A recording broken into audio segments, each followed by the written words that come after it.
Alright, the first victory was recorded in Punjab's Jalandhar West Assembly seat, where Aam Aadmi Party's Mohinder Bhagat won with a margin of over 27,000 votes. Counting of votes has started for the 13 assembly seats where by-elections were conducted earlier this week. Voter turnout had ranged from moderate to high across the constituencies, with sporadic incidents of violence reported in Uttarakhand, Bihar and of course West Bengal. Tamil Nadu's Vikramvandi assembly seat had recorded the highest polling percentage among 13 constituencies, where Uttarakhand's Badrinath saw the lowest voter turnout. Well, there are some political reactions also that have come in on the back of this development. We're going to listen into those. Himachal की जनता ने हमें 40 सीटें दी थी। 2022 के चुनाव में 40 सीटें दी थी। हमें 40 सीटों पर हमें दोबारा से जनता ने चुनाव जिताकर भेजा कि आपकी 40 सीटें, ये जनता ने तय किया। पर जिस प्रकार की राजनीति खरीदो फरोख्त हिमाचल की राजनीति में हुई है, उसका जवाब जनता ने दिया है और ये सही संदेश भी है कि भविष्य में कोई भी राजनीतिक दल है इस प्रकार की खरीदो फरोख्त करने की हिम्मत नहीं करेगा, क्योंकि जनता हिमाचल की बड़ी जागरूक है और जागरूक मतदाता ने आज अपना फैसला सुनाया है। और 3 जो आज़ाद विधायक थे इनको इस्तीफा देने की जरूरत नहीं थी, जिसमें से आज 2 चुनाव हार रहे हैं, एक पर हम थोड़े वोटों से पीछे चल रहे हैं। लेकिन मेरा मानना है कि इन 3 विधायकों को इस्तीफा क्यों दिया? ये तो आज़ाद विधायक थे, कांग्रेस पार्टी काम नहीं करती, भारतीय जनता पार्टी के साथ चले जाते, लेकिन जनता ने इनको भी सबक सिखाया। यही जनता की जीत है। ये लोकसभा अलग पर्सपेक्टिव है और कुछ लोग जो भाजपा को वोट दिए थे उनको ये ऐसे हो गया है कि वो वोट वेस्ट नहीं करेंगे। दिल्ली में कम हो गया है भाजपा, बंगाल में कम हो गया है भाजपा, तो वो लोग नहीं करेंगे। वो डेवलपमेंट मिला और तृणमूल को वोट दे दिया। एंटी भाजपा वोट हो रहा है देश में और बंगाल में प्रो तृणमूल वोट हो रहा है। तो भाजपा वो तो बोल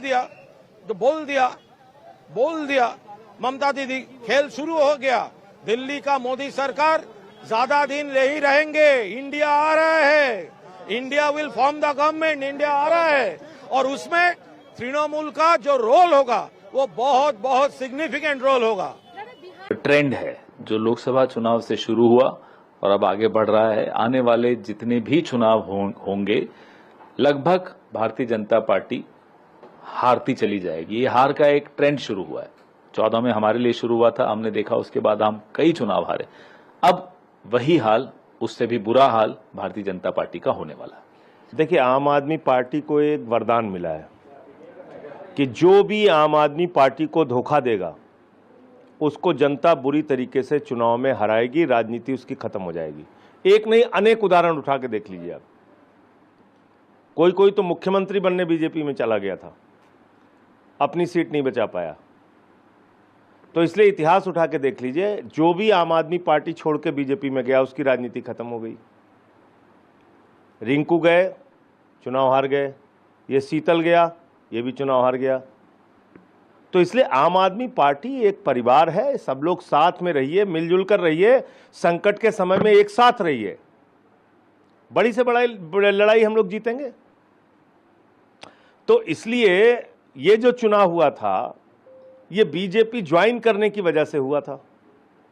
पंजाब के मुख्यमंत्री ने पूरी मेहनत की, वहां रह के अपने मंत्रियों विधायकों के साथ एक एक कार्यकर्ता लगा, भगवंत मान जी लगे, तो सारे लोगों ने मेहनत करके वहां की सीट जिताई और ये बड़ी जीत है। 38,000 वोटों से जो जीत हुई है ये कोई छोटी जीत नहीं है।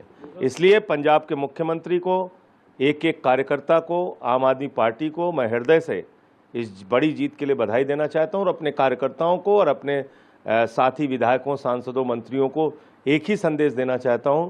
संकट का वक्त है, मिलजुल कर रहिए, सारी लड़ाइयां हम लोग जीतेंगे, बड़ी से हो बड़ी लड़ाइयां हम लोग जीतेंगे। देखिए, एक वहां से आपने सांसद जिताया था, आम आदमी पार्टी के सांसद जीते थे, वो भारतीय जनता पार्टी चले जाते हैं। वहां पर जो एमएलए आम आदमी पार्टी के जीते थे वो भारतीय जनता पार्टी में चले जाते हैं। वो क्यों जाते हैं ये समझना पड़ेगा। मुझे उन दोनों के प्रति संवेदना है। निश्चित रूप से उनके प्रति भारतीय जनता पार्टी ने षड्यंत्र किया होगा, बड़ा दबाव डाला होगा, जो भी परिस्थितियां रही होगी। जनता के सामने ये मुद्दा ये आया कि इन दोनों ने जनता के मतों का धोखा दिया है, तो जनता ने इसका जवाब दे दिया। प्रश्न आज ये नहीं है कि कौन है वो व्यक्ति, प्रश्न ये है कि आपने जनता के मतों का निरादर किया, जनता को ये पसंद नहीं आता है। दूसरा सबसे बड़ा उत्तर उन लोगों के लिए है जो मान साहब के कामों के बारे में कई लोग लोकसभा के बाद प्रश्न उठा रहे थे।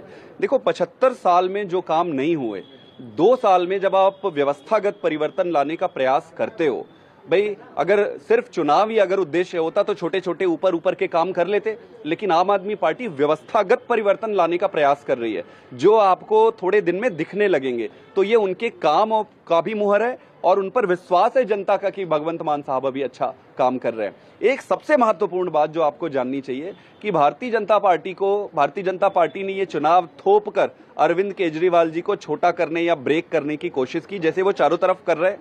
उनके मुंह पर ये तमाचा है। आप केजरीवाल को जेल के अंदर रख सकते हो, पर केजरीवाल की जड़ें अभी बहुत अंदर जा चुकी है। For more such videos, subscribe to the NewsX YouTube channel, hit the bell icon.